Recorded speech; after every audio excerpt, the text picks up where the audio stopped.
Lorsque Razor s'est arrêté devant l'école de sa fille ce matin-là, il s'attendait à la voir sourire. Au lieu de cela, il l'a trouvée recroquevillée contre un mur de briques dans une tempête de neige, les lèvres bleues, le corps tremblant, âgée de 8 ans, laissée dehors à geler pendant que les cours continuaient à l'intérieur. Ce qu'il a découvert ensuite a déclenché une tempête qui a amené 300 Hells Angels à envahir une ville tranquille de banlieue. La remplaçante pensait pouvoir briser une petite fille parce qu'elle était trop intelligente. Elle n'avait aucune idée de qui était le père de cette petite fille. Avant de continuer, abonnez-vous à la chaîne et dites-nous d'où vous nous regardez dans les commentaires. Bonne lecture. La tempête a frappé plus fort que ne l'avait prévu le service météorologique. À 6h30 ce matin-là, les routes étaient déjà recouvertes de 7 cm de neige fraîche et le vent transperçait l'obscurité comme des lemmes de rasoir glacé. La plupart des gens sont restés chez eux. Les écoles ont annoncé leur fermeture. Les entreprises ont retardé leur ouverture. Mais Razor n'était pas comme la plupart des gens. Il avait une promesse à tenir. Et le temps ne l'avait jamais arrêté auparavant. Sa fille Ivy avait laissé son projet scientifique à la maison. Pas n'importe quel projet, celui qu'elle avait passé 3 semaines à construire à partir de zéro. Une maquette fonctionnelle du système solaire avec des planètes peintes à la main et des lumières LED qu'elle avait elle-même câblées. Elle avait 8 ans et pouvait expliquer la force gravitationnelle mieux que la plupart des lycéens. Razor l'avait regardé se pencher sur ce projet tous les soirs après le dîner, la langue entre les dents, concentrée, ses petits doigts assurés, tandis qu'elle soudait les connexions et mélangeait les couleurs de peinture jusqu'à ce qu'elles correspondent aux photos de la NASA. Elle avait à peine dormi la nuit précédente, trop excitée à l'idée de le présenter à sa classe. Quand il l'avait déposé à l'école ce matin-là, elle avait parcouru la moitié du couloir avant de s'arrêter, figée, puis de se retourner, les yeux remplis de panique. Le projet était toujours posé sur la table de la cuisine. Razor avait vu son visage s'effondrer, l'avait vu lutter contre ses larmes, et il avait pris une décision instantanément. Il allait le récupérer. Il le lui apporterait. Elle n'irait pas en classe les mains vides. Pas après tout le travail qu'elle y avait consacré. Alors, tandis que la tempête s'intensifiait et que le monde s'arrêtait, Razor démarra sa moto. Le moteur de la Harley rugit dans le froid glacial du matin, un son qui avait toujours été synonyme de liberté, de puissance, de contrôle. Il attacha soigneusement le système solaire d'Ivy à l'arrière, enveloppé dans une toile imperméable, sécurisé par des cordes élastiques qu'il vérifia 3 fois. La veste en cuir n'était pas suffisante pour ce temps, mais c'était tout ce qu'il avait. Le froid n'avait pas d'importance. Ce qui comptait, c'était d'apporter cela à Ivy. La traversée de la ville fut brutale.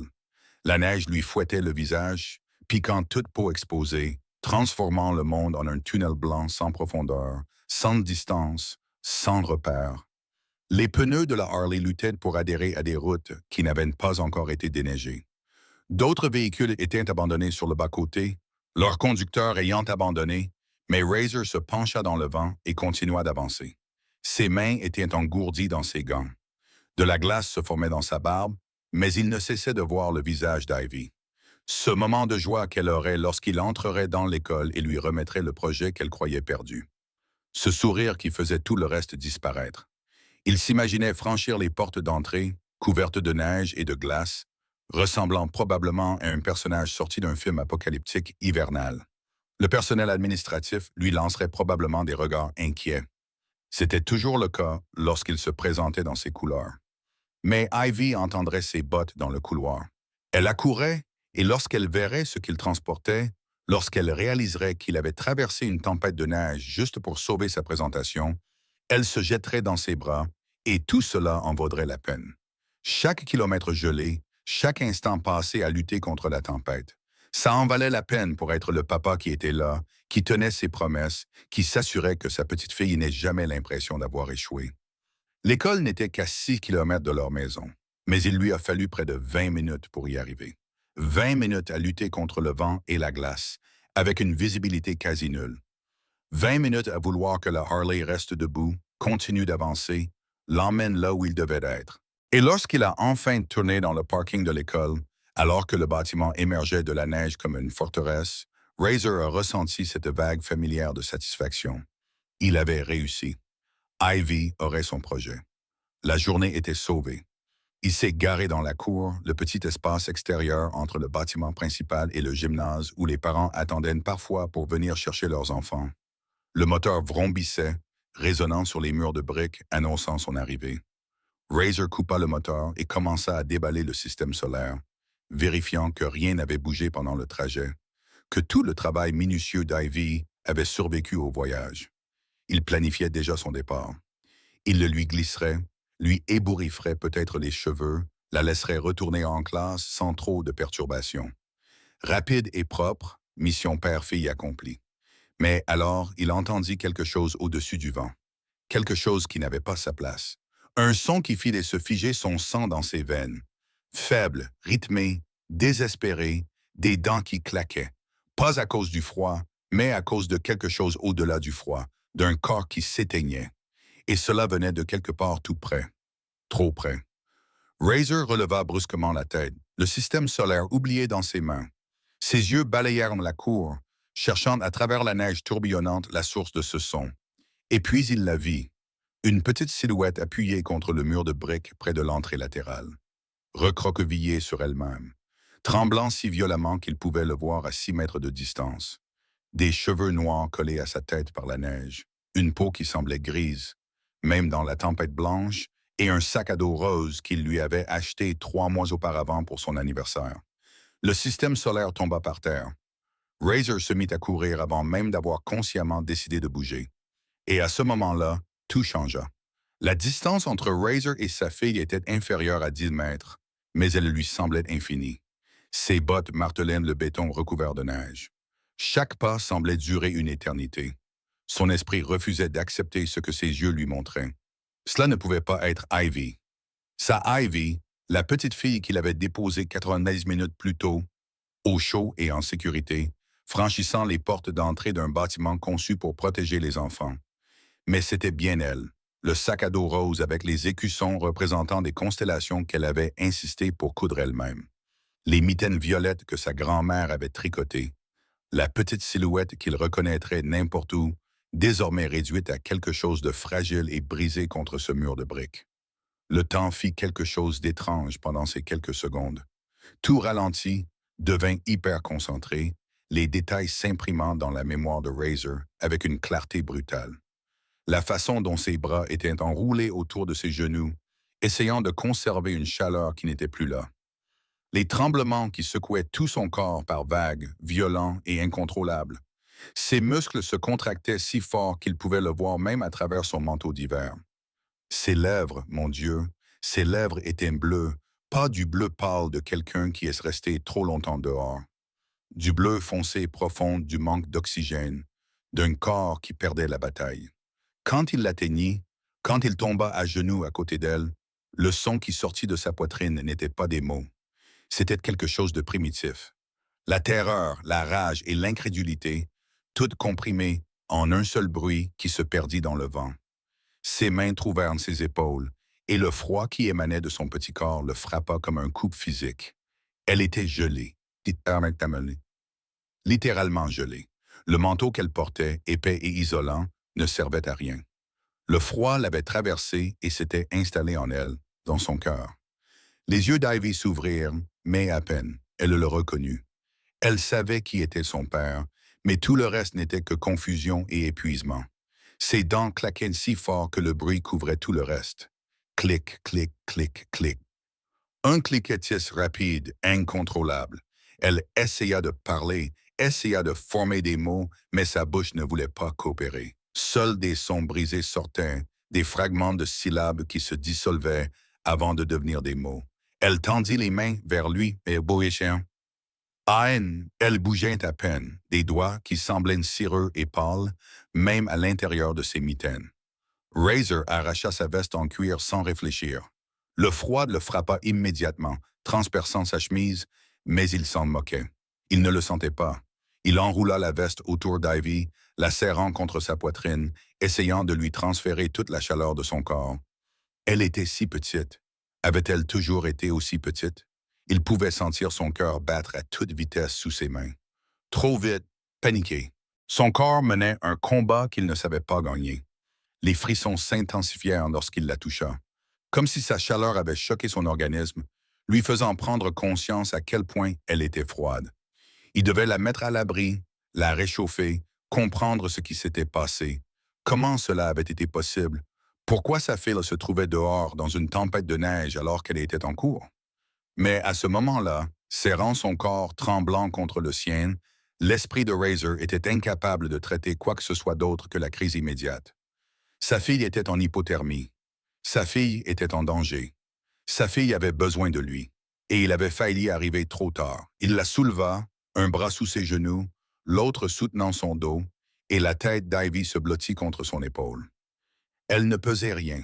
Il avait l'impression qu'elle pourrait se briser s'il la tenait mal. Ses dents continuaient de claquer. Ce bruit horrible signifiait que son corps essayait toujours de se réchauffer, qu'il se battait encore. S'il cessait de trembler, il savait que son instinct lui disait que ce serait pire.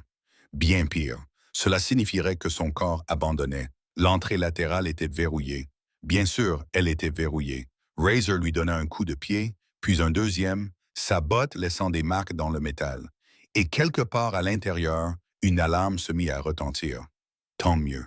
Qu'ils viennent, qu'ils viennent, qu'ils voient ce qu'il avait trouvé dans leur cour. Il se dirigea vers l'entrée principale, enfonçant les doubles portes avec Ivy serrée contre lui, sa veste en cuir éclipsant sa petite silhouette, et la chaleur du bâtiment les frappa tous les deux comme un mur. Le contraste était obscène. À l'intérieur, tout était normal. Des néons bourdonnaient au-dessus de leur tête. Des tableaux d'affichage exposaient les œuvres d'art des élèves. Le son faible de la voix d'un enseignant provenait d'une salle de classe voisine, expliquant quelque chose à propos des tables de multiplication. L'odeur de la nourriture de la cafétéria en préparation pour le déjeuner. La vie continuait comme d'habitude, tandis qu'un enfant mourait de froid à 10 mètres de là. Une enseignante sortie d'une salle de classe, vit Razor debout là, dégoulinant de neige fondue, vit le paquet dans ses bras, et son visage devint blanc. Elle se dirigea vers eux, ouvrant la bouche pour poser des questions, mais l'expression de Razor la stoppa net. Il n'avait pas encore trouvé les mots. Il était incapable de former des phrases, submergé par l'adrénaline et la terreur qui envahissaient encore son corps. Il serra Ivy plus fort dans ses bras, sentit ses frissons persistants et eut une seule pensée qui allait définir tout ce qui allait suivre. Quelqu'un lui avait fait ça. Quelqu'un l'avait mise dehors et il ne savait pas encore qu'il ne s'agissait pas d'un accident. En quelques minutes, l'infirmerie de l'école devint le centre névralgique. Les membres du personnel sortirent des salles de classe et des bureaux administratifs. Leurs visages passèrent de la confusion à l'horreur à mesure qu'ils comprenaient ce qu'ils voyaient. Razor allongea Ivy sur la table d'examen et l'infirmière, une femme nommée Patricia, qui travaillait à l'école depuis 15 ans, commença immédiatement à retirer les vêtements mouillés d'Ivy. Le manteau, les mitaines, le pantalon de neige, tout était trempé, collé à la peau d'Ivy, aggravant l'hypothermie à chaque seconde qui passait. Des couvertures de secours apparurent, du type métallique froissé conçu pour retenir la chaleur corporelle. Patricia enveloppa Ivy dans 3 d'entre elles, les superposant soigneusement, les mains fermes malgré le choc dans ses yeux. Elle vérifia le pouls d'Ivy, sa température, et lui braqua une lampe dans les yeux pour vérifier ses pupilles. La lecture du thermomètre fit serrer les mâchoires de Patricia, 38,6 degrés. Une température dangereusement basse, une hypothermie modérée, à la limite de la grave. 10 minutes de plus à l'extérieur et ils auraient dû faire face à des lésions organiques. 20 minutes de plus et Ivy n'aurait peut-être pas survécu. Le directeur, M. Davies, se tenait dans l'embrasure de la porte, l'air d'un homme qui voyait sa carrière s'effondrer en temps réel. Il ouvrait et fermait la bouche, cherchant ses mots, des explications, n'importe quoi qui puisse donner un sens à cette situation. Derrière lui, d'autres enseignants chuchotaient avec insistance, leur voix trahissant leur incrédulité. Combien de temps était-elle restée dehors? Qui la surveillait? Où était son professeur? Les questions se multipliaient, mais personne n'avait de réponse. Razor se tenait à côté de la table d'examen, la main sur le front d'Ivy, sentant le froid anormal de sa peau à travers les couvertures. Ses frissons s'étaient intensifiés avec la chaleur, ce qui, selon Patricia, était en fait un bon signe. Son corps reconnaissait qu'il devait se battre. Mais en voyant sa fille trembler de manière incontrôlable, son petit visage toujours pâle, Ses lèvres passant lentement du bleu à un rose violet maladif, Razor sentit quelque chose de dangereux se solidifier dans sa poitrine. Pas la rage explosive qu'il avait ressentie dehors, quelque chose de plus froid, de plus contrôlé, de plus permanent. Il se tourna vers M. Davies et lorsqu'il prit la parole, sa voix ressemblait à du gravier raclant le béton. 3 mots qui coupèrent court à toutes les discussions nerveuses. « Où étiez-vous » Le directeur tressaillit et commença à répondre avec un discours administratif, utilisant des phrases soigneusement construites pour détourner la responsabilité. Mais l'expression de Razor l'arrêta. Ce n'était pas une question visant à obtenir des excuses. C'était une accusation, une exigence, une ligne tracée dans le sable. « Où étiez-vous tous » continua Razor, d'une voix si basse que tout le monde dut se pencher pour l'entendre. « Ma fille était dehors depuis... » Il regarda Patricia. D'après sa température corporelle et ses symptômes d'exposition, au moins 45 minutes, dit calmement l'infirmière. Peut-être plus. 45 minutes, répéta Razor, laissant le chiffre flotter dans l'air comme une accusation. Dans une tempête de neige pendant les cours, alors que vous étiez tous à l'intérieur de ces bâtiments chauffés à faire votre travail, où étiez-vous, monsieur? Davis se tourna vers son assistant principal, un jeune homme nommé Thompson, qui vérifiait frénétiquement sa tablette, consultant les emplois du temps et les registres de présence. Dans quelle classe était Ivy ce matin? Qui était son professeur? Le visage de Thompson pâlit lorsqu'il trouva l'information. Salle 214, cours de sciences de 3e année. Mais Mme Henderson est en congé maladie. Le remplaçant du jour était, selon ce qu'il a trouvé, Mademoiselle Hartwell. Ce nom ne disait encore rien à Razor, ce n'était que des syllabes. Mais il l'a enregistré, son esprit élaborant déjà une stratégie, cataloguant les détails, se préparant à tout ce qui pourrait suivre. « Allez la chercher, dit-il. Quelqu'un a été envoyé. » Le bureau fut plongé dans un silence tendu, seulement rompu par le bruissement continu des couvertures de secours d'Ivy et ses frissons qui s'atténuaient progressivement. Patricia apporta des boissons chaudes, essayant de faire boire à Ivy du thé sucré afin de ramener sa température corporelle à la normale. Et Razor attendit, la main toujours posée sur le bras de sa fille, les jointures blanchies par la pression qu'il exerçait sur le bord de la table d'examen. C'est Ivy qui rompit le silence. Sa voix était rauque, abîmée par le froid, à peine plus qu'un murmure. Mais dans cette pièce silencieuse, tout le monde l'entendit. Papa Razor se pencha immédiatement, son visage à la hauteur du sien. « Je suis là, ma chérie. Juste là. Je suis désolé pour le projet. » Ses yeux se remplirent de larmes et le fait que c'était cela qui l'inquiétait. Pas ce qui lui était arrivé, mais le fait de le décevoir. Cela brisa presque le cœur de Razor. « Eh non, ne t'avise pas de t'excuser. » Il repoussa ses cheveux de son front. Son geste était doux malgré la fureur qui montait en lui. « Le projet n'a pas d'importance. C'est toi qui compte, c'est tout. Juste toi. » Les lèvres d'Ivy tremblèrent. « Mais j'ai travaillé si dur, je sais, et nous trouverons une solution. » Mais d'abord, il prit une inspiration, s'efforçant de garder une voix calme. « J'ai besoin que tu me dises quelque chose. Comment t'es-tu retrouvé dehors? » La pièce retint son souffle. Tous les membres du personnel présent se penchèrent, comprenant soudain que tout ce qu'Ivy allait dire allait définir la suite des événements. Les mains de Patricia s'immobilisèrent sur la couverture qu'elle était en train d'ajuster. M. Davies fit un pas vers elle. Les doigts de Thompson planèrent au-dessus de sa tablette, prêts à prendre des notes. Les yeux d'Ivy se baissèrent, la honte envahissant son petit visage. « J'ai mal répondu à une question. »« Quoi ?» La voix de Razor se fit plus aiguë malgré ses efforts pour la contrôler. « En cours de science, Mademoiselle Hartwell a posé une question sur les orbites planétaires, j'ai répondu. Mais elle a dit que je me vantais, que j'étais irrespectueuse, que je devais apprendre l'humilité. » La voix d'Ivy se brisa. Elle m'a dit d'aller dehors et de réfléchir au respect des adultes. Ces mots retentirent comme des grenades dans le petit bureau. Razor sentit la température de son sang baisser. Il sentit quelque chose se cristalliser en lui, quelque chose de bien plus dangereux que la chaleur. « Mademoiselle Hartwell t'a envoyé dehors ?» répéta-t-il d'une voix mortellement calme. « La remplaçante t'a envoyé dehors dans une tempête de neige. » Ivy acquiesça, les larmes coulant maintenant sur ses joues. « J'ai essayé de lui dire qu'il faisait vraiment froid, Mais elle a dit que le froid refroidirait peut-être ma grande gueule. Elle a ouvert la porte et m'a dit de partir.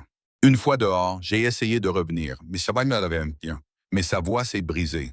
La porte était verrouillée. On pouvait entendre l'infirmière retenir son souffle. Monsieur Davies semblait sur le point de vomir, et Razor sentit le monde se réduire à un seul point de mire. Un seul nom qui portait désormais le poids de tout ce qui avait été fait à sa fille, Mabdel Hartwell. Ce que Razor apprit ensuite rendit son sang plus froid que la tempête dehors. Mais à ce moment-là, avec la confession d'Ivy qui flottait dans l'air et l'horreur totale de la cruauté délibérée qui s'installait sur toutes les personnes présentes, une chose devint absolument certaine. Ce n'était pas un accident. Ce n'était pas une erreur, c'était un choix, et quelqu'un allait devoir en répondre. L'enquête commença avant que quiconque ne la qualifie officiellement ainsi. Pendant que Patricia continuait à surveiller le rétablissement d'Ivy, M. Davies passait des coups de fil frénétiques au surintendant du district. Razor a commencé à poser des questions. Pas à voix haute, pas avec des menaces, juste des questions méthodiques et persistantes adressées à toute personne qui aurait pu voir quelque chose, entendre quelque chose, savoir quelque chose. Et ce qui est ressorti au cours de l'heure suivante a brossé un tableau bien plus inquiétant qu'un simple moment d'égarement. Mademoiselle Hartwell n'était pas une inconnue dans cette école. Elle était enseignante suppléante dans le district depuis 3 ans, passant d'un établissement à l'autre, d'un niveau scolaire à l'autre, toujours disponible lorsque les enseignants titulaires avaient besoin d'être remplacés. La plupart des membres du personnel la connaissaient de vue, sinon de nom. Mais ce qui est apparu clairement lorsque Razor a discuté avec les enseignants à voix basse devant l'infirmerie, c'est que Mademoiselle Hartwell avait un lourd passé. Elle avait une fille, Emma Hartwell, âgée de 9 ans, en 4e année, qui avait des difficultés scolaires qui causaient manifestement une grande détresse à sa mère. Une enseignante, Madame Chen, a admis discrètement qu'elle avait entendu Mademoiselle Hartwell se plaindre à plusieurs reprises dans la salle des professeurs, affirmant que l'école était trop exigeante avec sa fille, qu'elle attendait trop d'elle et ne comprenait pas que certains enfants se développaient différemment. Ces plaintes avaient toujours un ton acerbe, une amertume qui mettait les autres enseignants mal à l'aise. Madame Chin avait vu Mademoiselle Hartwell examiner les travaux des élèves affichés sur les panneaux d'affichage dans le couloir, le visage assombri lorsqu'elle voyait des projets qui surpassaient ce que sa fille était capable de produire. Il y avait là de la jalousie, du ressentiment, l'instinct protecteur d'une mère transformée en quelque chose de toxique. Et le nom d'Ivy avait déjà été mentionné auparavant, précisément le nom d'Ivy, car Ivy était tout ce qu'Emma Hartwell n'était pas. Brillante d'une manière qui ne pouvait être cachée ou minimisée. Curieuse, enthousiaste, le genre d'élève qui posait des questions qui poussaient les leçons plus loin, qui reliait les concepts entre les matières, qui donnait l'impression que l'apprentissage était facile alors que les autres enfants avaient du mal. Dans un environnement scolaire qui célébrait la réussite scolaire, Ivy brillait. Et pour Mademoiselle Hartwell, qui observait depuis les coulisses en tant que remplaçante, voir cet enfant de 8 ans exceller alors que sa propre fille se battait pour obtenir chaque note de passage, cette brillance devait être comme du sel sur une plaie ouverte. Thompson, le directeur adjoint, a consulté les listes de classe et a découvert quelque chose qui rendait la situation encore plus sombre. Ce n'était pas la première fois que Mademoiselle Hartwell était la remplaçante d'Ivy. Elle avait déjà remplacé Mme Henderson à 2 reprises au cours du mois précédent, lorsque l'enseignante titulaire avait dû se rendre chez le médecin. 2 interactions précédentes, 2 occasions précédentes d'observer Ivy, de nourrir son ressentiment, de laisser cette amertume se transformer en quelque chose de concret. Un enseignant stagiaire qui était présent dans la salle lors de l'une de ces sessions précédentes se souvient que Mademoiselle Hartwell avait fait des commentaires acerbes lorsque Ivy avait levé la main. De petites remarques déguisées en redirection. Donnons à quelqu'un d'autre la chance de répondre, Ivy. Je suis sûr que tu n'es pas la seule à être intelligente ici. Ou peut-être qu'au lieu de toujours tout savoir, tu pourrais laisser tes camarades de classe réfléchir par eux-mêmes. Le genre de commentaires qui semblaient déplacés, mais qui n'étaient pas assez graves pour être signalés. Des micro-agressions destinées à rabaisser, à faire douter une enfant sûre d'elle. Mais ce sont les entretiens avec les camarades de classe d'Ivy qui ont révélé à quel point cette matinée avait été calculée. Davies les a fait entrer un par un, loin de leurs parents au début, et leur a posé des questions simples sur ce dont ils avaient été témoins. Les enfants étaient nerveux, parlant à voix basse, craignant manifestement d'avoir des ennuis ou de dire quelque chose de mal, mais ils ont dit la vérité, et la vérité était accablante. Mel Hartwell avait commencé le cours ce matin-là en annonçant une question difficile. Elle a dit aux élèves qu'il s'agissait d'un concept difficile que même les élèves de 5e année avaient du mal à comprendre et qu'elle voulait voir si quelqu'un pouvait y répondre. La question portait sur les orbites planétaires et plus précisément sur la raison pour laquelle les planètes plus proches du Soleil tournaient plus vite que celles qui en étaient plus éloignées. Il s'agissait d'un sujet avancé, bien au-delà du programme scolaire de 3e année. Plusieurs enfants ont essayé de répondre et se sont trompés, ce à quoi Mademoiselle Hartwell a réagi avec une sympathie exagérée. « Oh, ce n'est pas grave. C'est vraiment difficile. Ne vous en faites pas. » Puis Ivy a levé la main. Selon tous les enfants qui en ont été témoins, Ivy a expliqué les lois de Kepler dans un langage compréhensible pour des enfants de 8 ans. Elle a parlé de la vitesse orbitale et de l'attraction gravitationnelle, établissant des liens avec le projet scientifique qui gisait probablement encore dans la neige à l'extérieur, là où Razor l'avait laissé tomber. Son explication était claire, précise et assurée. Le genre de réponse qui aurait dû rendre un enseignant fier. Au lieu de cela, la classe avait éclaté de rire.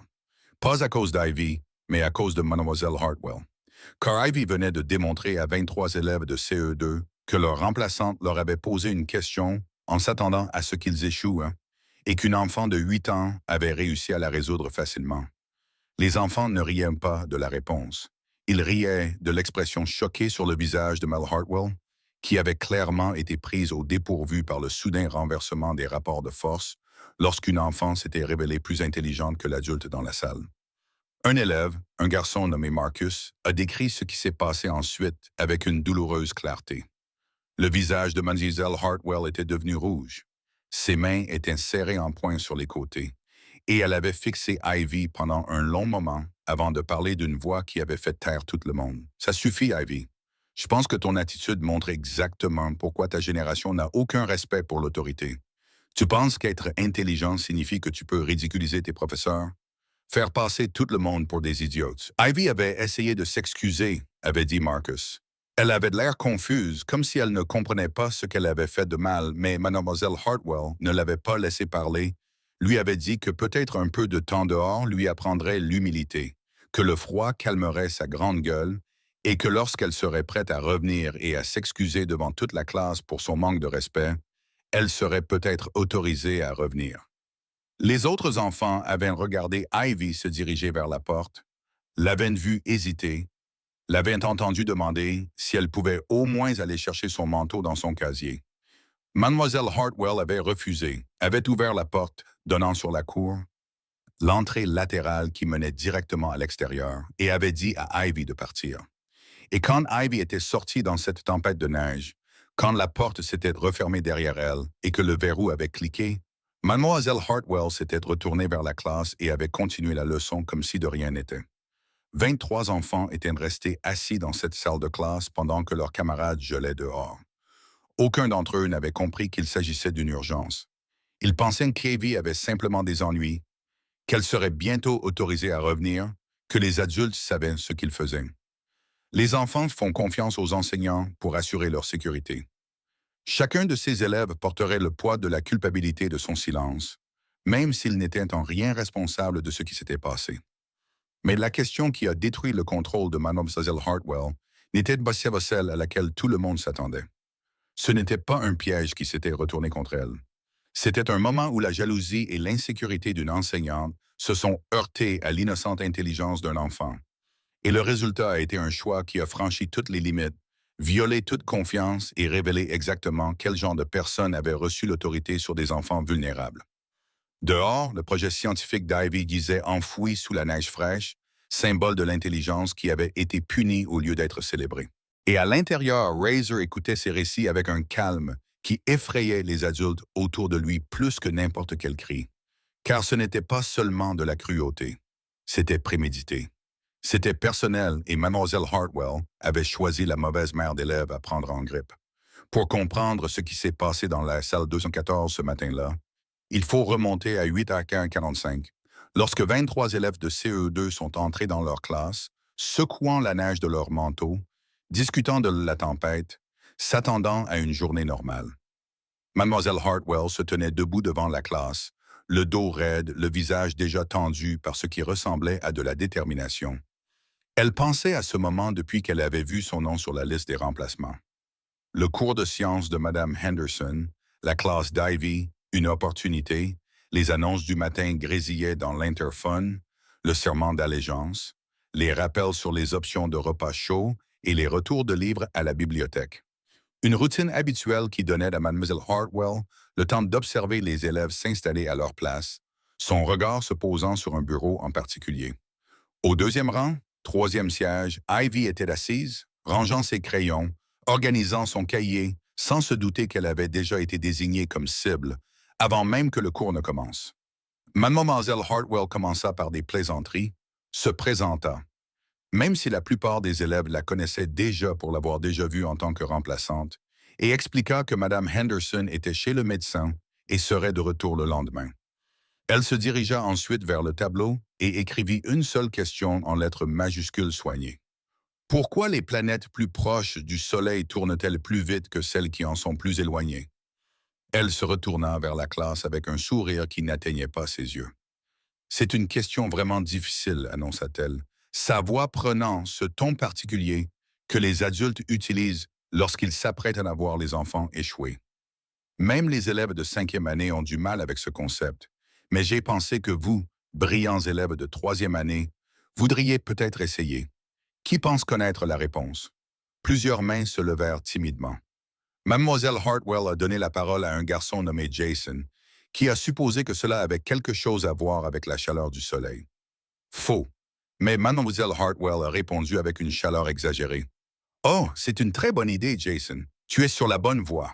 Le soleil est sans aucun doute important. Elle a donné la parole à une autre élève, une fille nommée Sophie, qui a suggéré que les planètes plus petites se déplaçaient peut-être plus rapidement. Encore faux. Quelle merveilleuse pensée créative, Sophie. J'adore la façon dont ton cerveau fonctionne. 3 autres élèves ont essayé. 3 autres corrections douces enveloppées d'éloges. Et à chaque mauvaise réponse, la satisfaction de Mademoiselle Hartwell devenait plus visible, son sourire plus sincère. Tout se passait exactement comme prévu. Elle démontrait que c'était difficile, que c'était normal d'avoir du mal, que ce n'était pas grave de ne pas en savoir, créant ainsi une dynamique où l'échec était attendu et accepté. Puis Ivy a levé la main. Petite, sûre d'elle, son expression ne trahissait aucune des nervosités affichées par les autres élèves. La mâchoire de Mademoiselle Hartwell se crispa pendant une fraction de seconde avant qu'elle ne retrouve son expression neutre. Oui, Ivy. Ivy se tenait comme on avait appris aux élèves à le faire pour répondre aux questions. Sa voix était claire, enthousiaste, complètement inconsciente du piège dans lequel elle s'engageait. C'est à cause des lois de Kepler sur le mouvement des planètes. Les planètes plus proches du Soleil ont des orbites plus courtes. Ainsi, même si elles se déplacent dans l'espace, elles ont moins de distance à parcourir. Mais aussi, le pôle gravitationnel du Soleil est plus fort lorsque vous êtes plus proche, il attire donc les planètes plus rapidement. C'est comme si vous balanciez une balle attachée à une ficelle. Si vous raccourcissez la ficelle, la balle tourne plus vite. La gravité du Soleil est comme cette ficelle, et les planètes les plus proches sont comme la balle sur la ficelle plus courte. L'explication était parfaite, suffisamment claire pour que les élèves de CE2 puissent la visualiser scientifiquement, démontrant une compréhension qui allait au-delà de la mémorisation pour atteindre une véritable compréhension. Ivy a même fait des gestes de la main pour illustrer la mécanique orbitale. Son visage s'est illuminé de joie à l'idée de partager des connaissances qu'elle trouvait fascinantes. Et la classe a ri. Ce n'était pas un rire méchant ni moqueur. C'était le rire d'enfants qui venaient de voir leur remplaçante se faire déjouer par leurs camarades de classe de 8 ans qui avaient vu un adulte poser une question destinée à prouver que quelque chose était trop difficile, pour ensuite voir quelqu'un de leur âge le rendre simple. C'était le rire d'enfants qui reconnaissaient quelque chose de drôle dans le changement de dynamique de pouvoir, alors que la démonstration soigneusement construite par Mademoiselle Hartwell s'effondrait en temps réel. Le visage de Mademoiselle Hartwell se transforma. La fausse chaleur s'évapora, remplacée par quelque chose de froid et de tranchant. Ses joues rougirent, et non pas de honte, mais de rage. Ses mains, qui étaient restées détendues le long de son corps, se serrèrent un tampon. Et lorsqu'elle prit la parole, sa voix trancha les rires comme une lame, réduisant instantanément la salle au silence. Ça suffit. 2 mots, plats et durs. Ivy, assieds-toi. Ivy s'assit, son sourire s'estompant, la confusion remplaçant l'enthousiasme. Les autres élèves échangèrent des regards, soudain conscients d'avoir franchi une ligne invisible, sans toutefois comprendre laquelle ni comment. Mademoiselle Hartwell marcha lentement vers le bureau d'Ivy, ses pas délibérés. Lorsqu'elle reprit la parole, sa voix était si basse que les élèves durent tendre l'oreille pour l'entendre, ce qui la rendait d'autant plus effrayante. Tu te crois très intelligente, n'est-ce pas, Ivy? Plus intelligente que tous les autres. Plus intelligente que moi? Non, Ivy commença à répondre, mais Mademoiselle Hartwell l'interrompit. Tu penses que parce que tu es capable de mémoriser certaines informations et de les répéter, cela te rend meilleur que tes camarades de classe, meilleur que les adultes qui essaient de t'enseigner? Ce genre d'arrogance, ce manque de respect envers l'autorité. C'est ce qui ne va pas avec les enfants d'aujourd'hui. Ils n'ont aucune humilité. Ils ne comprennent pas qu'être intelligent ne les rend pas supérieurs. Les yeux d'Ivy étaient maintenant écarquillés, remplis de larmes. Je suis désolé, je ne voulais pas. Peut-être qu'un peu d'air frais t'aidera à réfléchir au respect que tu dois à tes aînés. Mademoiselle Hartwell continua, sa voix devenant plus froide à chaque mot. Peut-être que le froid calmera ta grande gueule. Lève-toi. Ivy se leva en tremblant, ne comprenant pas ce qui se passait, mais réalisant qu'elle avait de sérieux ennuis pour des raisons qu'elle ne pouvait saisir.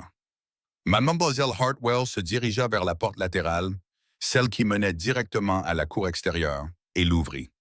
La neige et le vent s'engouffrèrent immédiatement dans la salle de classe, faisant haleter les élèves les plus proches qui s'éloignèrent du froid soudain. Mademoiselle Hartwell, il fait vraiment froid dehors, dit Ivy d'une petite voix. Alors tu aurais peut-être dû y penser avant de te donner en spectacle. Mademoiselle Hartwell avait la main sur la poignée de la porte, la tenant ouverte, attendant. Dehors maintenant, je peux au moins aller chercher mon manteau dans mon casier? La voix d'Ivy était à peine audible. Non, dehors. Ivy se dirigea vers la porte, chaque pas plus lent que le précédent, regardant ses camarades de classe comme si elle espérait que quelqu'un intervienne, dise que ce n'était pas juste. Mais ils avaient 8 et 9 ans, et les adultes étaient censés savoir ce qu'ils faisaient. Ils regardèrent donc, silencieux et effrayés, Ivy franchir le seuil de la porte et sortir dans la tempête de neige, son pull fin immédiatement insuffisant pour lutter contre le vent. La porte se referma derrière elle.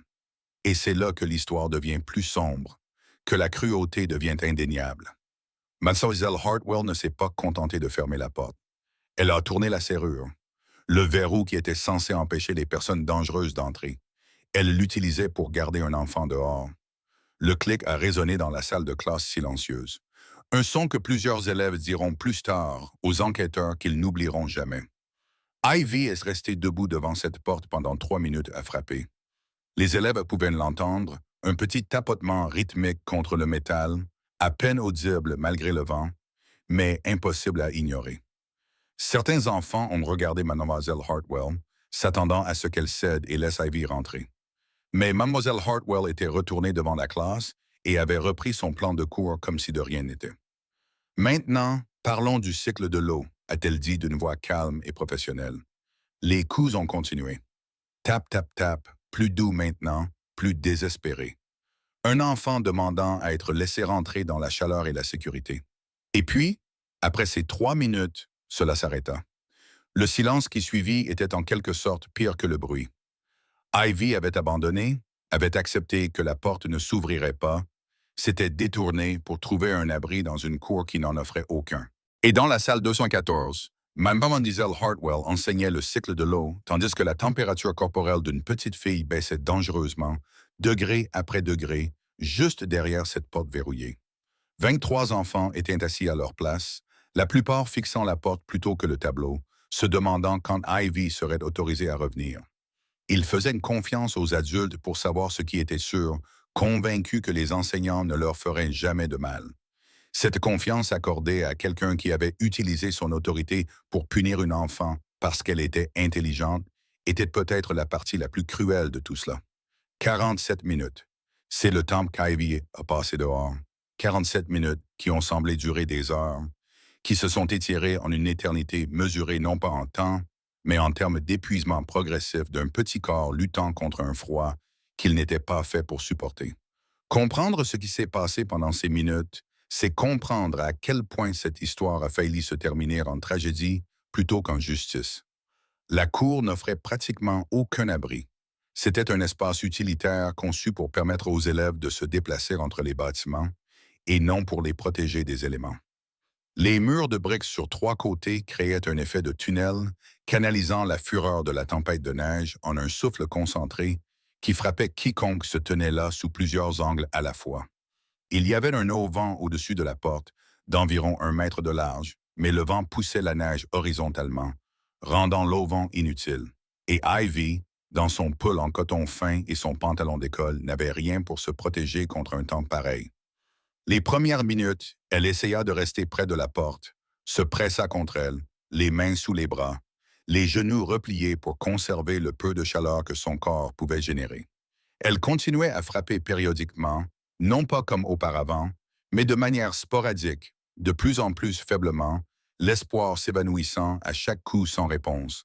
Ses dents claquaient si fort qu'elle se mordit la langue et sentit le goût du sang.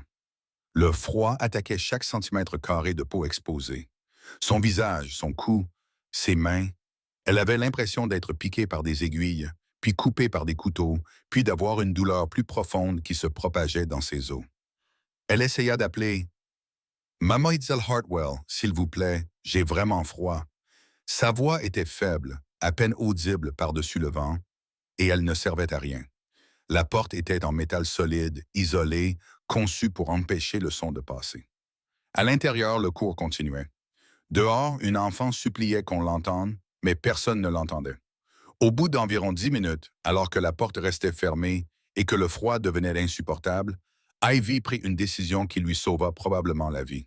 Elle se déplaça et trouva le coin où deux murs de briques se rejoignaient, offrant une protection légèrement meilleure contre le vent que si elle restait exposée près de la porte. Elle se recroquevilla autant que possible, le dos contre le mur, les genoux contre la poitrine, les bras autour des jambes, se faisant toute petite pour réduire sa surface d'exposition. Un instinct animal de survie a pris le dessus là où sa compréhension d'une enfant de 8 ans ne pouvait pas atteindre. La tempête s'est intensifiée, passant de simplement brutale à véritablement dangereuse. La vitesse du vent s'est accélérée, poussant la neige plus fort, réduisant la visibilité à presque rien. La température, déjà inférieure à zéro, semblait encore plus froide avec le facteur de refroidissement éolien. Les météorologues ont calculé plus tard que les conditions endurées par Ivy équivalaient à rester debout pendant 47 minutes par une température de poule. D'autres personnes sont passées pendant ce temps. Pas assez près pour voir dans la cour, mais assez près pour que si quelqu'un avait regardé, si quelqu'un avait jeté un coup d'œil par la fenêtre au bon moment, il l'aurait peut-être vu. Un concierge a traversé le couloir adjacent, poussant un chariot de produits d'entretien, concentré sur son travail.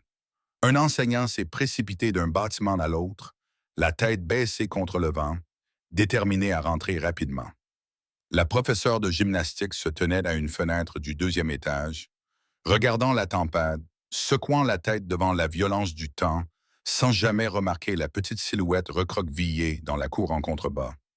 Combien d'occasions y avait-il eu de la sauver? Combien de moments où, si quelqu'un avait simplement regardé, avait simplement remarqué, le cauchemar aurait pu prendre fin.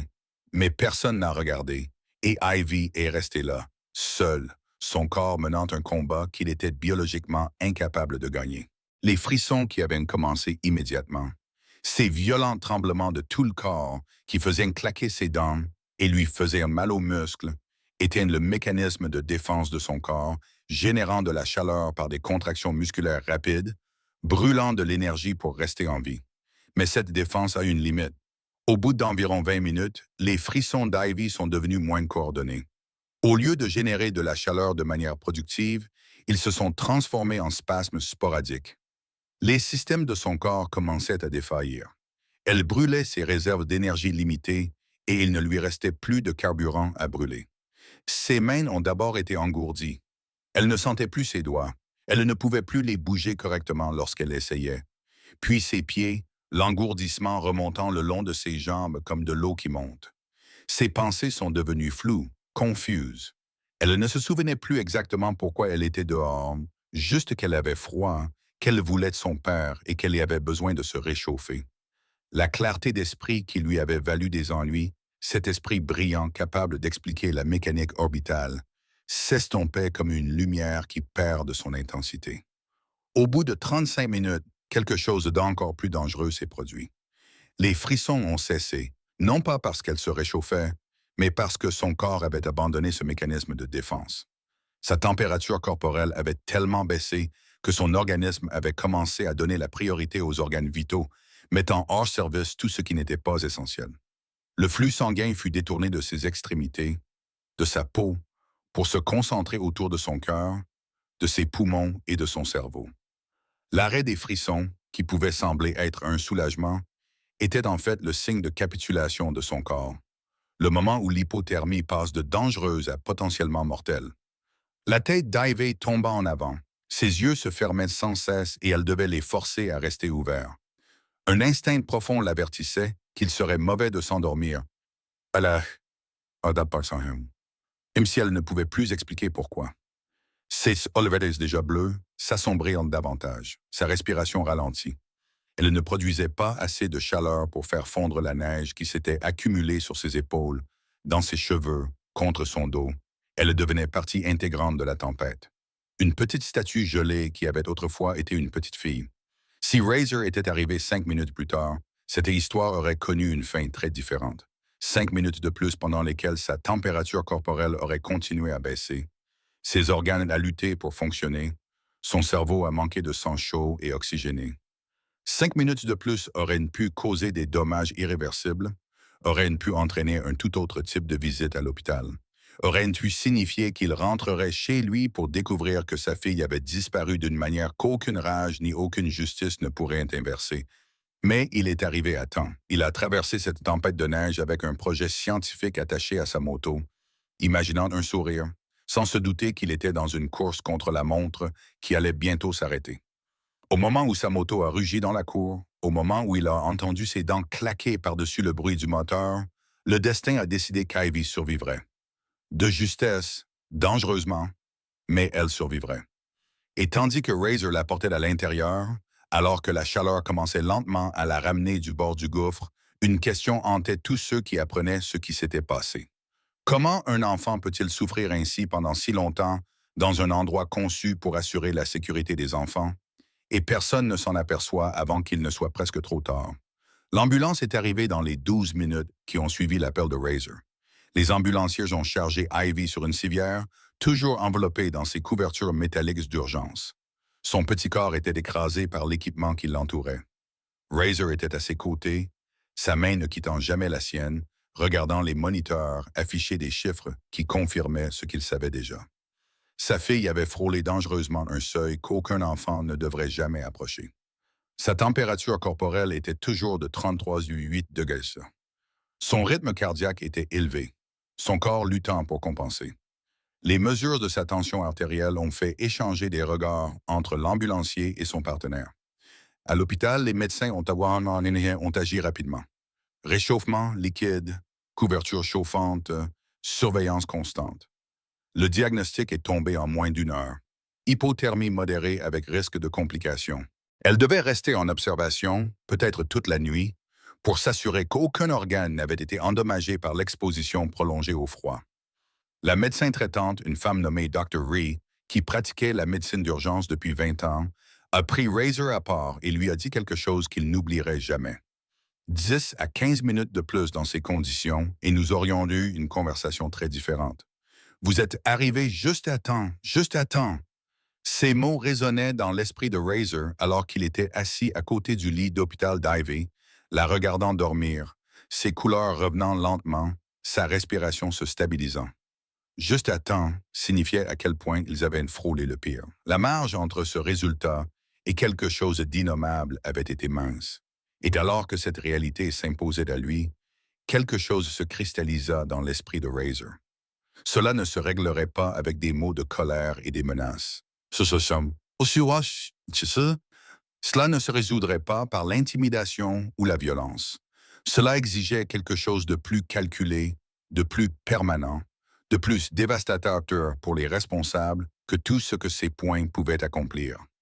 Il commença par son téléphone pendant qu'Ivy dormait.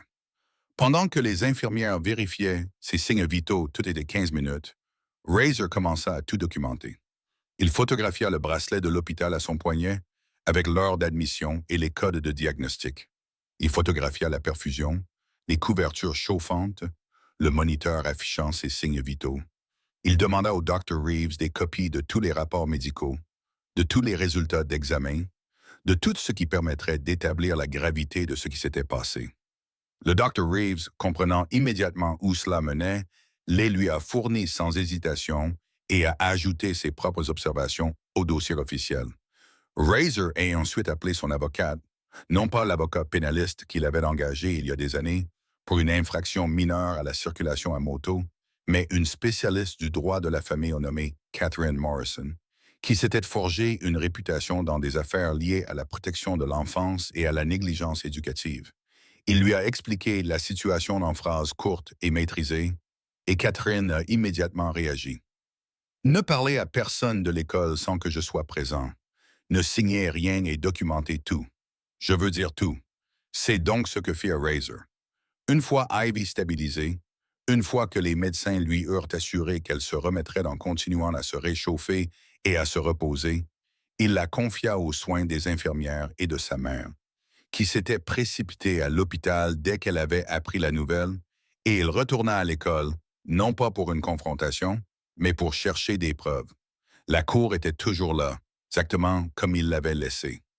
La neige continuait de tomber, recouvrant déjà l'endroit où Ivy s'était blottie contre le mur, mais Razor savait où chercher. Il photographia le coin où elle avait tenté de s'abriter, la porte verrouillée de l'extérieur, montrant la poignée, le verrou, l'absence de tout dispositif d'ouverture d'urgence, l'absence totale de tout revêtement ou protection, la distance entre la porte et le coin, 5 mètres. Il la mesura, documentant la distance qu'elle avait dû parcourir pour trouver un minimum de protection contre le vent. Il photographia les fenêtres des bâtiments adjacents, montrant les lignes de vue, prouvant que si quelqu'un avait regardé, il aurait pu la voir. À l'intérieur, le directeur Davies tenta de l'intercepter. « Monsieur Creston, je comprends que vous soyez bouleversé, mais nous devrions peut-être en discuter dans mon bureau. »« Je ne discute de rien, » a répondu Razor d'une voix neutre. « Je documente une scène de crime. » Le mot « crime » flottait dans l'air comme une accusation. Le visage de Davies est devenu pâle. Ne tirons pas de conclusions hâtives. Il s'agissait clairement d'un malentendu malheureux. Un malentendu. Razor s'est tourné vers lui. Une enseignante enferme une enfant de 8 ans dehors pendant 47 minutes au milieu d'une tempête de neige. Et vous appelez cela un malentendu? Madame Mademoiselle Hartwell prétend que Ivy perturbait la classe et qu'elle ne voulait lui infliger qu'une brève punition. Une punition par une température inférieure à 0, sans manteau et avec la porte fermée à clé. Le téléphone de Razor enregistrait désormais chaque mot prononcé par Davies. « Dites-moi, Monsieur Davies, quelle est la politique de votre district en matière de punition à l'extérieur par temps rigoureux? » Davies ouvrit et ferma la bouche. Il n'y avait pas de politique, car personne n'avait jamais imaginé qu'une telle chose serait nécessaire. Aucune personne raisonnable ne penserait qu'il est acceptable, quelles que soient les circonstances, d'envoyer un enfant dehors pendant une tempête de neige. Razor continua à travers le bâtiment, et Davies, comprenant qu'il ne pouvait pas l'arrêter sans aggraver la situation, n'essaya pas. Razor photographia la salle de classe. La salle 214, désormais vide, les élèves ayant été renvoyés chez eux pour la journée, mais la disposition des lieux racontait sa propre histoire. La porte latérale qui menait à la cour, le verrou qui ne pouvait être fermé que de l'intérieur. Les 24 bureaux où les enfants étaient assis pendant que leurs camarades grelottaient de froid. Le tableau affichant encore les traces de la leçon de Mademoiselle Hartwell sur le cycle de l'eau, enseigné pendant que la température corporelle d'Ivy baissait. Il trouva des élèves encore dans le bâtiment, attendant d'être récupérés ou participant à des programmes extrascolaires. En présence de leurs parents et avec leur permission, Il leur posa des questions douces, sans les influencer, sans colère, leur demandant simplement ce qu'ils avaient vu. Et les élèves, soulagés de pouvoir enfin raconter à quelqu'un ce qui les avait tourmentés toute la journée, se sont mis à parler. Ils ont décrit la question piège, les rires qui avaient déclenché la colère de Mademoiselle Hartwell, la confusion et la peur d'Ivy, la porte verrouillée et les coups qui avaient fini par s'arrêter. Une fille, une camarade de classe nommée Emma, qui n'était pas la fille de Hartwell, mais une autre Emma, s'est mise à pleurer en décrivant à quel point elle se sentait coupable de ne pas avoir parlé, de ne pas avoir fait quelque chose. Tu as suivi les règles, lui dit Razor doucement. Tu as fait confiance aux adultes, pensant qu'ils savaient ce qu'ils faisaient. Ce n'est pas ta faute. Rien de tout cela n'est ta faute. Mais c'est la faute de quelqu'un. Et Razor rassemblait systématiquement les preuves pour déterminer exactement de qui il s'agissait. La réponse du district scolaire commença à arriver par les voies officielles en fin d'après-midi. Des déclarations soigneusement formulées sur la conduite d'une enquête interne, l'assurance que la sécurité des élèves était leur priorité absolue. Des suggestions selon lesquelles Mademoiselle Hartwell avait peut-être fait preuve d'un mauvais jugement, mais n'avait certainement pas eu l'intention de nuire. Le langage des institutions qui se protègent minimise leurs responsabilités et tente de présenter la négligence criminelle comme une malheureuse erreur de jugement. Catherine Morrison a examiné tout ce que Razor lui avait envoyé. Les photos, les dossiers médicaux, les déclarations des témoins, les communications défensives de l'école, et sa réponse a été succincte. Nous ne négocions pas avec eux. Nous les détruisons. Car Razor ne déposait pas plainte. Il ne demandait pas d'excuses, ne réclamait pas le licenciement de Mademoiselle Hartwell et ne cherchait pas à obtenir un accord à l'amiable qui permettrait d'étouffer l'affaire. Il montait un dossier qui permettrait de faire tomber tous les responsables.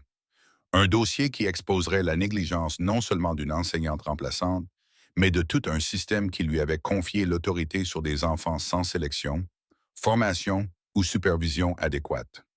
Un dossier qui garantirait qu'aucun parent n'ait jamais à retrouver son enfant gelé et à l'article de la mort parce qu'une personne en position de confiance a décidé d'utiliser le temps comme une arme pour punir. Les rapports médicaux ont documenté le danger. Les photographies ont documenté la scène. Les déclarations des témoins ont documenté la cruauté. Et la collecte méthodique par Razor de chaque élément de preuve, de chaque contradiction dans le récit de l'école, de chaque tentative de minimiser ou de détourner l'attention a documenté la dissimulation. À la tombée de la nuit, lorsque Razor est retourné à l'hôpital et a trouvé Ivy réveillée et demandant à le voir, il avait tout ce dont il avait besoin. Pas pour la justice. Le mot « justice » était trop faible pour désigner la responsabilité, les conséquences, pour s'assurer que lorsque les gens entendraient le nom d'Ivy, ils se souviendraient de ce qui s'était passé lorsque quelqu'un avait tenté de punir l'intelligence et s'en était tiré à bon compte. Sauf qu'ils ne s'en tireraient pas à bon compte. Si vous pensez qu'aucun enfant ne devrait jamais être puni pour son intelligence, si vous pensez que ce qui est arrivé à Ivy était injuste à tous les niveaux, alors comprenez ceci.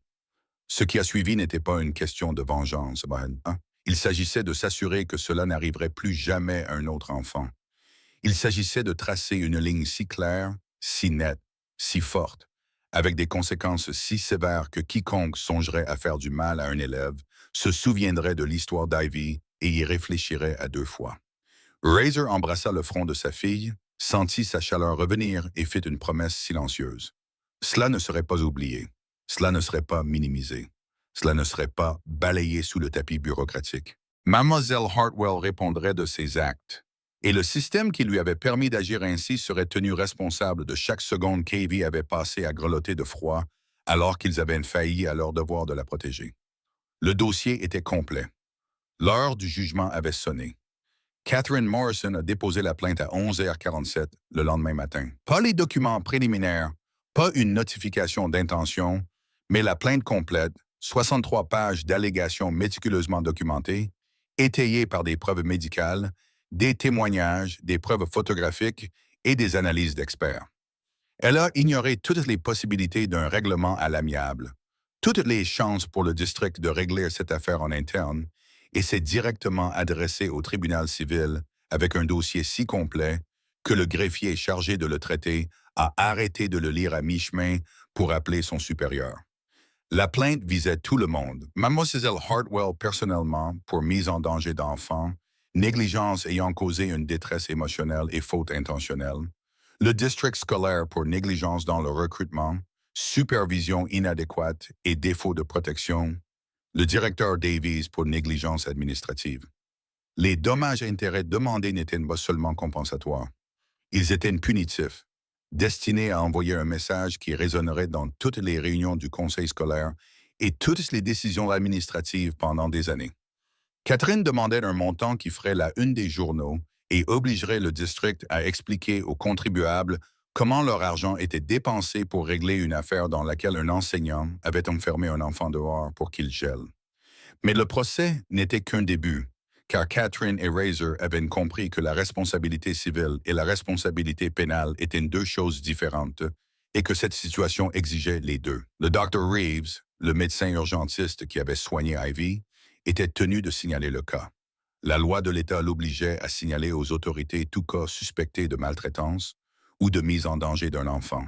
Et l'hypothermie résultant d'une exposition délibérée répondait parfaitement à cette définition.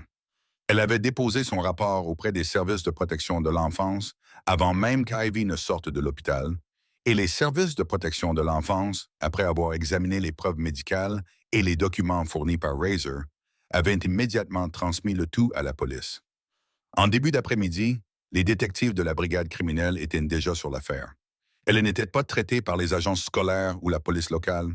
Il s'agissait d'une enquête criminelle et les détectives y étaient affectés. Un enquêteur chevronné nommé Torres et son partenaire Chin ont abordé l'affaire avec le sérieux qu'elle méritait. Ils ont examiné la documentation de Catherine, interrogé le personnel hospitalier, visité l'école et reconstitué la chronologie des événements avec une précision médico-légale. Ils ont ensuite convoqué Mademoiselle Hartwell pour l'interroger.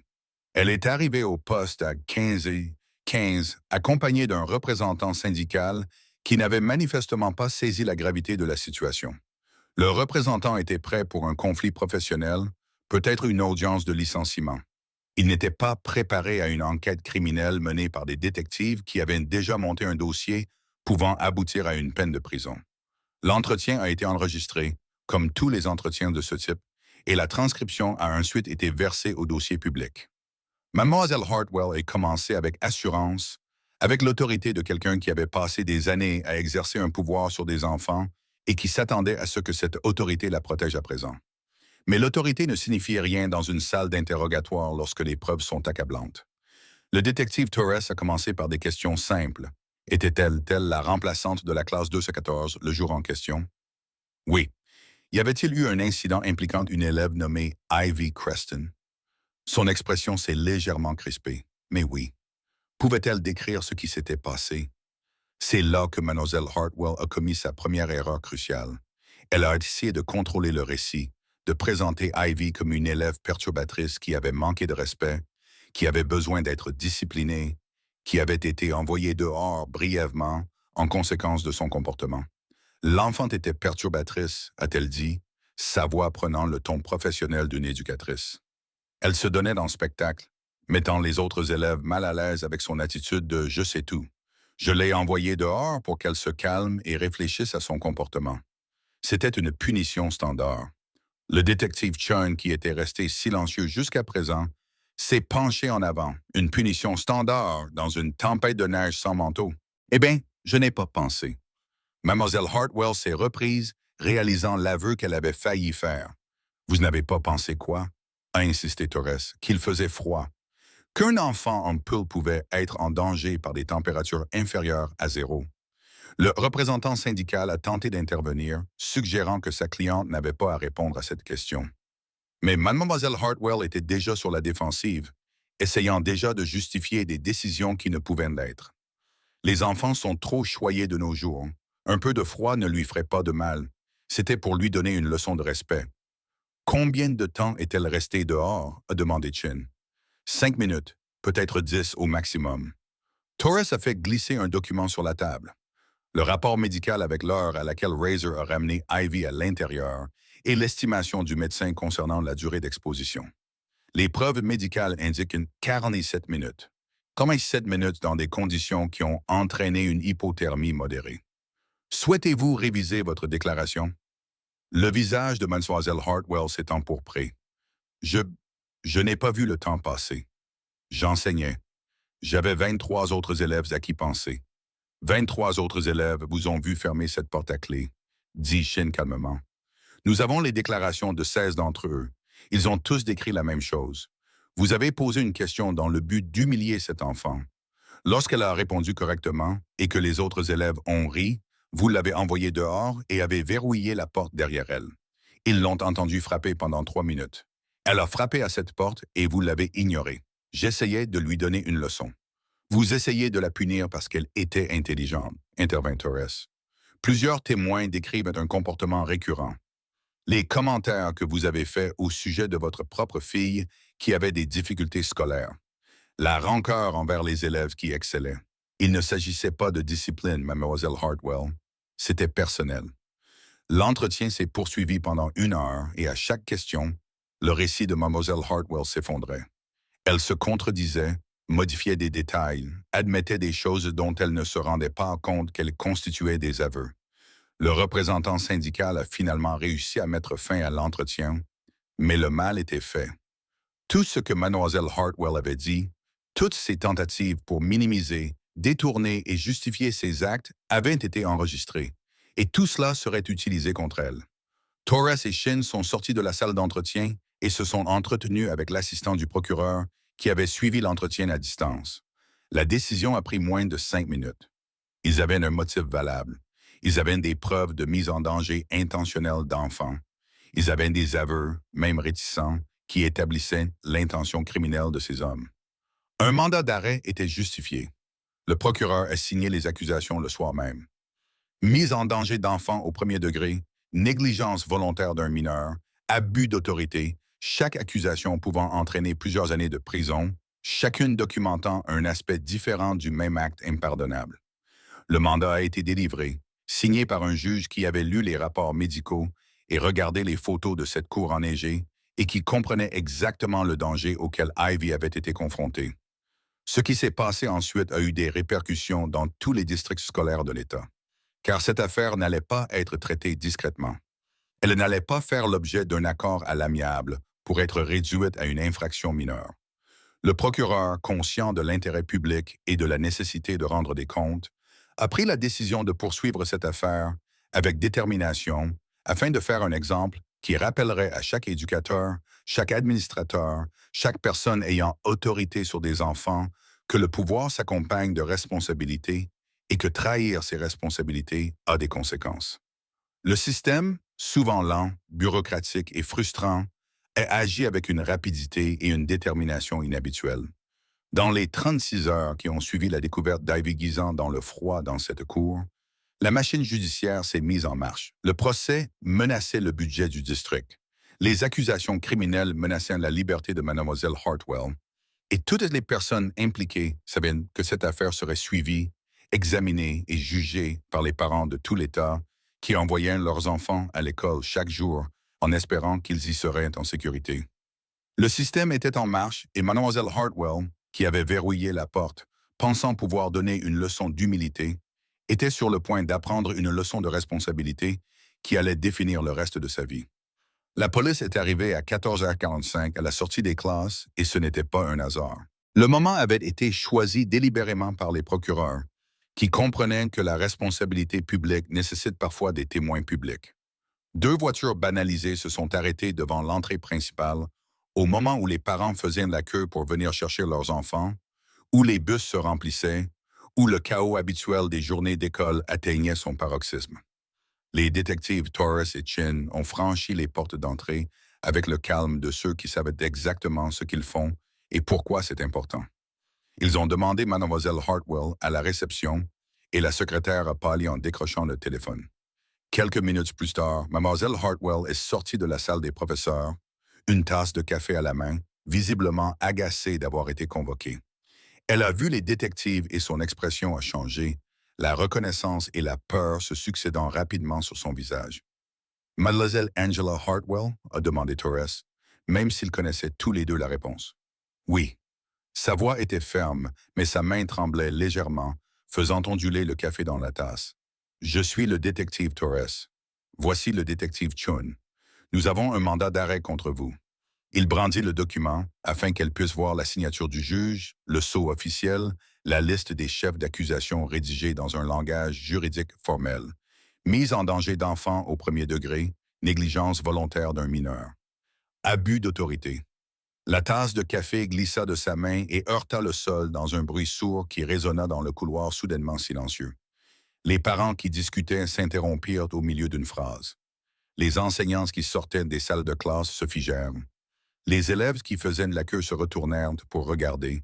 Et mademoiselle Hartwell resta là, le visage livide, à regarder les menottes que Chun sortait de sa ceinture. « Vous avez le droit de garder le silence », commença Torres, sa voix portant dans le silence. La lecture des droits.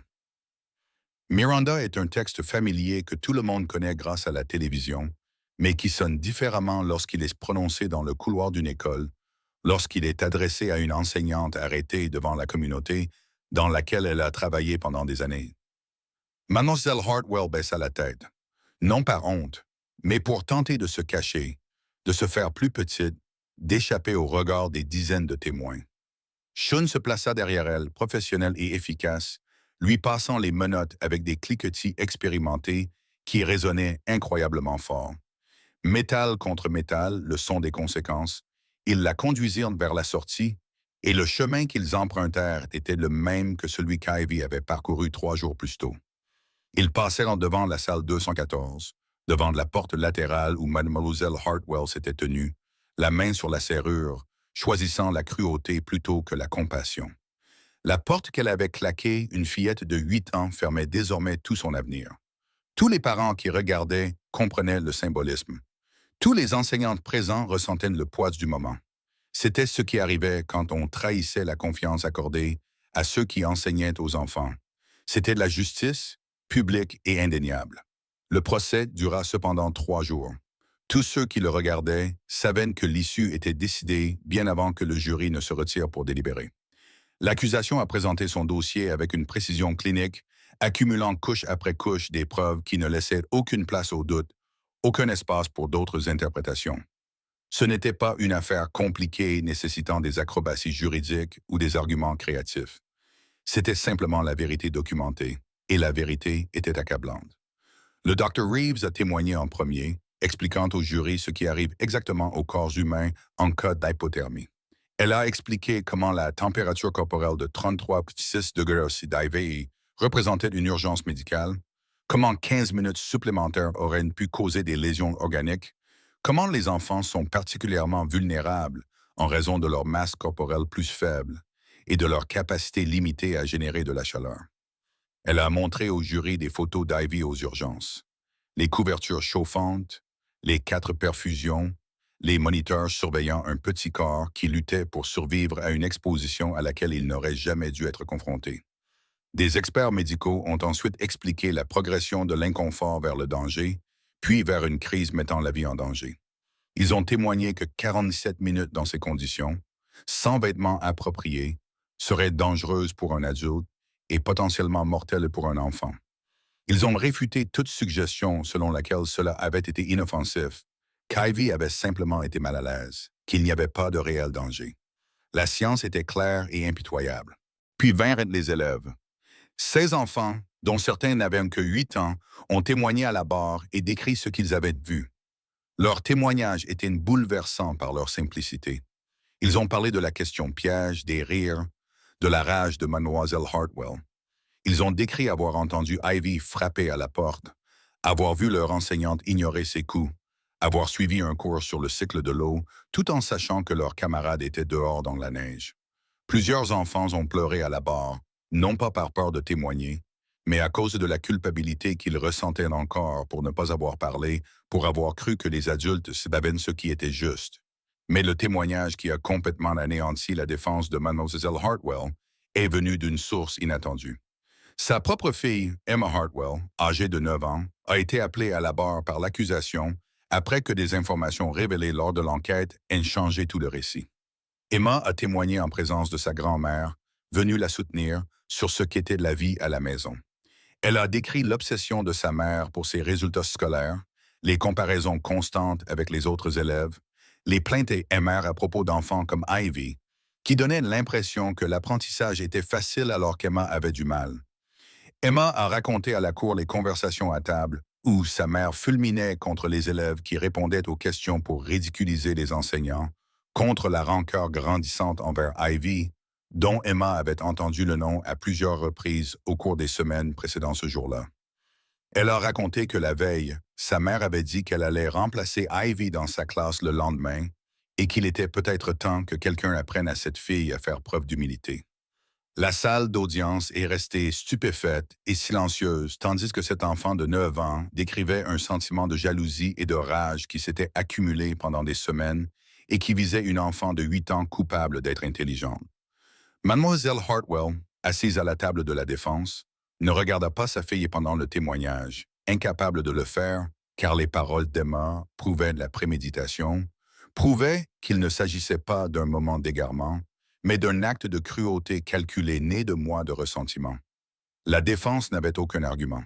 Elle a tenté de faire valoir que Mademoiselle Hartwell avait simplement fait preuve d'un mauvais jugement, qu'elle n'avait pas eu l'intention de nuire, que la gravité des conditions météorologiques était imprévisible, mais les preuves ont détruit tous ces arguments.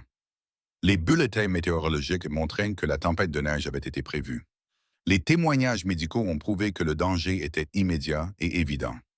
Les élèves témoins ont établi que Mademoiselle Hartwell avait délibérément verrouillé la porte, ignoré les coups frappés par Ivy et continué à enseigner comme si de rien n'était. Le jury délibéra pendant 90 minutes. À son retour, les 4 femmes se levèrent et rendirent un verdict de culpabilité pour les 3 chefs d'accusation. Mise en danger d'enfants au premier degré, négligence volontaire d'un mineur, abus d'autorité. Le visage de Mademoiselle Hartwell resta impassible, mais ses mains tremblaient lorsque le verdict fut lu, tandis que la juge remerciait le jury et fixait la sentence pour la semaine suivante. La sentence fut rapide et sévère. La juge, une femme qui avait passé 20 ans à la magistrature et vu d'innombrables affaires impliquant des enfants maltraités, n'a pas mâché ses mots. Elle a parlé de la confiance sacrée accordée aux éducateurs, de la vulnérabilité des enfants placés sous leur garde, de la trahison inadmissible commise par Mademoiselle Hartwell. La peine, 4 ans de prison d'État, suivie de 5 ans de probation avec des conditions incluant l'interdiction de travailler à nouveau avec des enfants, une thérapie obligatoire pour gérer sa colère et un suivi psychologique, ainsi qu'un casier judiciaire permanent qui la suivrait pour le reste de sa vie. Les qualifications d'enseignante de Mademoiselle Hartwell ont été immédiatement révoquées. Sa carrière, le métier qu'elle avait exercé pendant des années, était terminé. Pas suspendue, pas en cours de révision, définitivement détruite. Et alors qu'elle était conduite hors de la salle d'audience pour commencer à purger sa peine, toutes les personnes présentes comprirent que justice avait été rendue. Pas parfaitement. Rien ne pouvait effacer ce qu'Ivy avait enduré, mais complètement. Mais le procès ne faisait que commencer, car les conséquences pénales concernaient les actes de Mademoiselle Hartwell. L'affaire civile concernait le système qui lui avait permis d'agir ainsi. La condamnation pénale fut l'étincelle qui déclencha un incendie dans tout le district scolaire. Une fois Mademoiselle Hartwell condamnée, une fois que le système pénal eut établi hors de tout doute raisonnable qu'il y avait eu mise en danger d'enfants, la question dans le procès civil n'était plus de savoir si le district allait perdre, mais à quel point la défaite serait catastrophique. L'équipe juridique de Catherine Morrison s'est mise au travail avec une précision chirurgicale, dévoilant les couches de négligence administrative qui étaient restées cachées à la vue de tous pendant des années. L'enquête a révélé que le processus d'embauche de Mademoiselle Hartwell avait été au mieux superficiel, au pire criminellement négligent, que les vérifications des antécédents avaient été minimales et que les références n'avaient pas été vérifiées. Ces précédents problèmes disciplinaires dans d'autres écoles, les plaintes concernant des commentaires inappropriés envers les élèves, les inquiétudes quant à son tempérament, n'avaient jamais fait l'objet d'une enquête car le district avait désespérément besoin de professeurs remplaçants et ne pouvait pas se permettre d'être exigeant. Le processus de sélection des remplaçants s'est révélé être une façade bureaucratique, une série de cases à cocher que les administrateurs remplissaient à la hâte pour combler les postes vacants. Il n'y avait pas d'évaluation psychologique, Pas d'évaluation de l'aptitude à travailler avec des enfants au-delà d'une simple vérification du casier judiciaire. Mademoiselle Hartwell avait franchi ce seuil minimal et le district lui avait donné autorité sur des classes remplies d'enfants vulnérables sans jamais se demander si elle devait l'avoir. Mais les défaillances étaient plus profondes. L'enquête a révélé que le jour où Ivy a été enfermée dehors, plusieurs protocoles de sécurité avaient été ignorés ou n'avaient jamais existé. Il n'y avait aucun système permettant de contrôler les enseignants remplaçants pendant leurs heures de travail. Les administrateurs n'étaient pas tenus de se rendre dans les classes et il n'existait aucun protocole permettant aux élèves de signaler le comportement des enseignants. La cour où Ivy avait gelé n'apparaissait sur aucune carte de sécurité, n'était couverte par aucune caméra de sécurité et se trouvait dans un angle mort que le district n'avait jamais pris la peine de traiter. Le directeur Davies a été mis en congé administratif, puis discrètement contraint de démissionner lorsqu'il est apparu clairement qu'il avait reçu une plainte concernant le traitement réservé aux élèves par Mademoiselle Hartwell 2 semaines avant l'incident et qu'il n'avait rien fait. Il avait classé la plainte dans un tiroir, l'avait marquée pour examen ultérieur et l'avait oubliée. Cet examen ultérieur n'a jamais eu lieu. La carrière de Davy ne s'est pas terminée par un licenciement spectaculaire, mais par une lettre de démission et la certitude qu'il ne travaillerait plus jamais dans l'enseignement. Le directeur adjoint a suivi, puis le directeur des ressources humaines qui avait approuvé l'embauche de Mlle Hartwell. Ensuite, le coordinateur de la gestion des risques du district qui avait approuvé des protocoles de sécurité qui n'existaient que sur le papier. Un par un, les administrateurs qui avaient bâti leur carrière sur la présomption que rien ne pourrait jamais tourner au désastre ont découvert que le désastre était bel et bien arrivé et que leur négligence était documentée dans des milliers de pages de dépositions et de preuves. Les réunions du conseil scolaire sont devenues des spectacles de responsabilisation.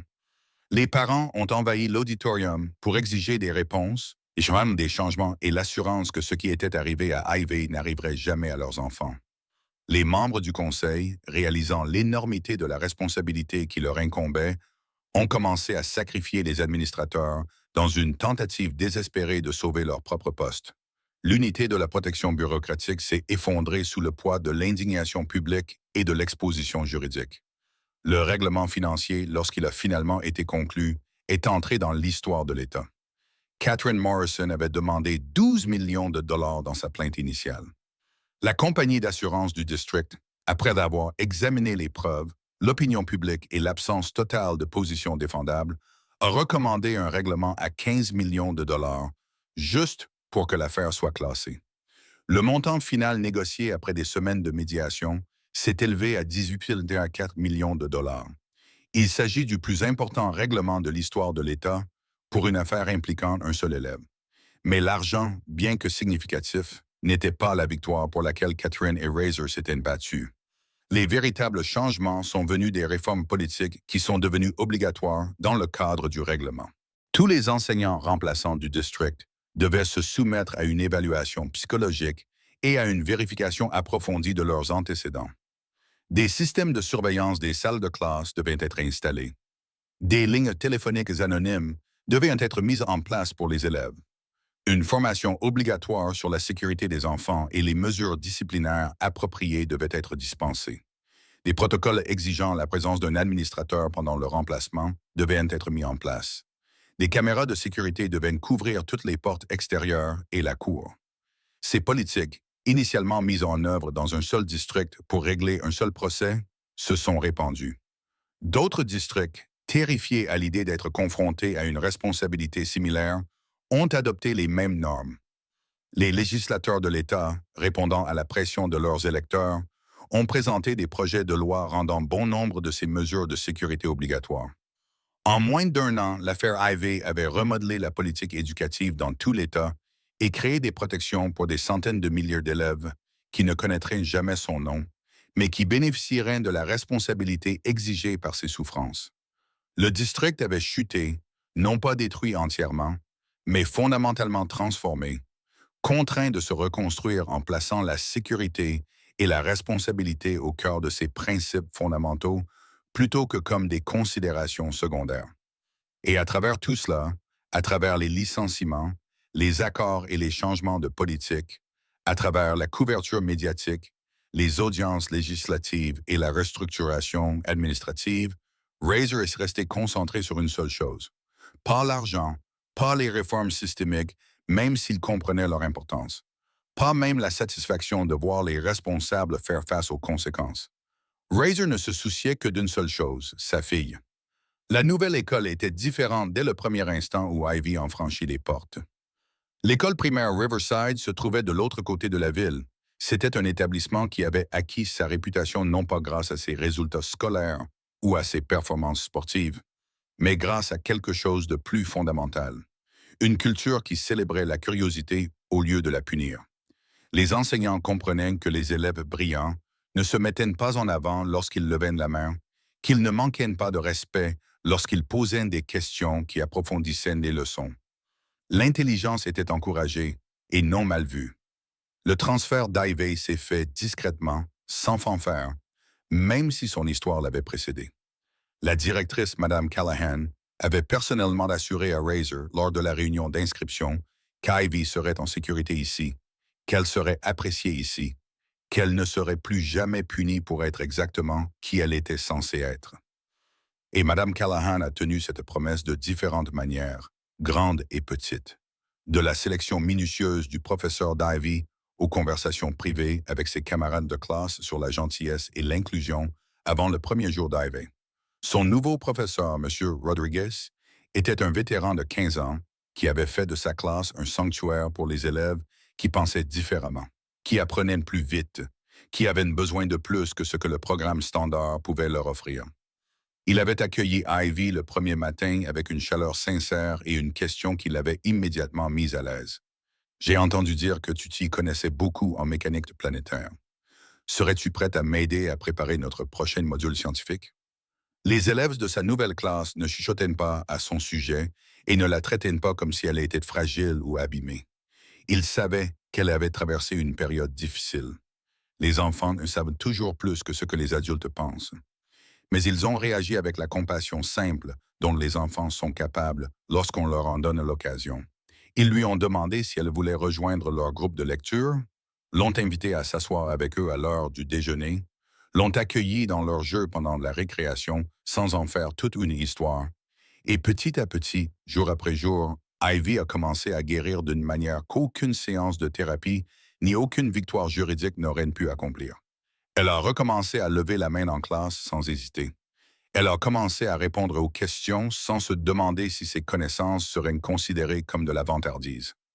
Elle a recommencé à être l'élève brillante, curieuse et enthousiaste qu'elle avait toujours été avant que quelqu'un n'essaie de briser son esprit.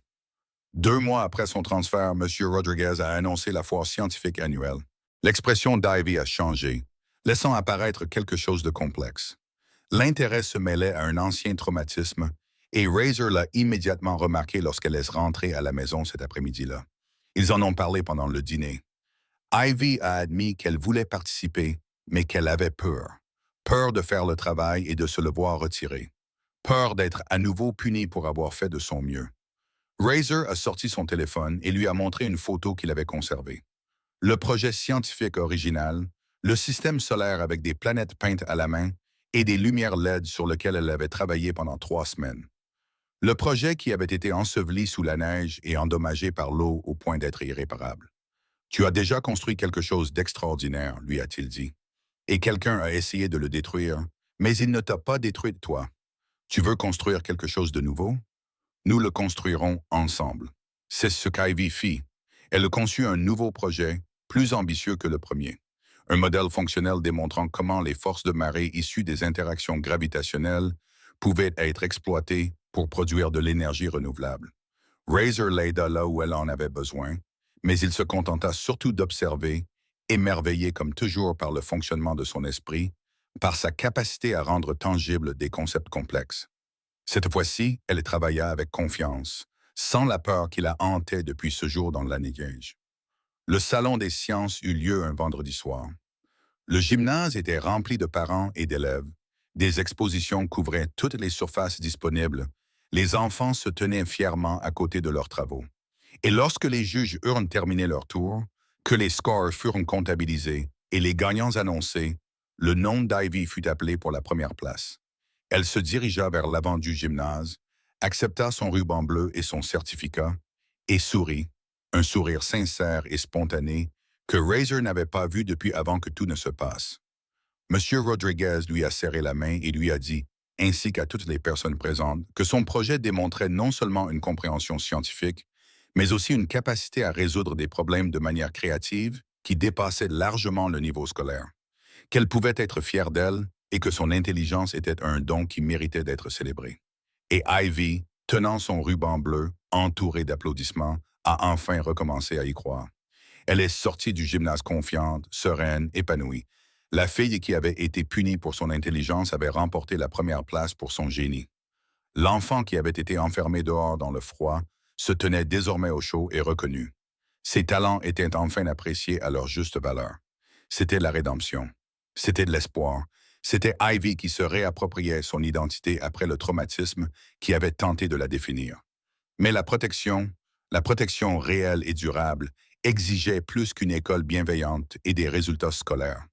Elle exigeait un message si clair que personne ne pourrait jamais le mal interpréter. Ce que la plupart des gens ignoraient, ce que les médias n'avaient jamais mentionné, c'est que Razor n'avait pas été seul dans cette épreuve.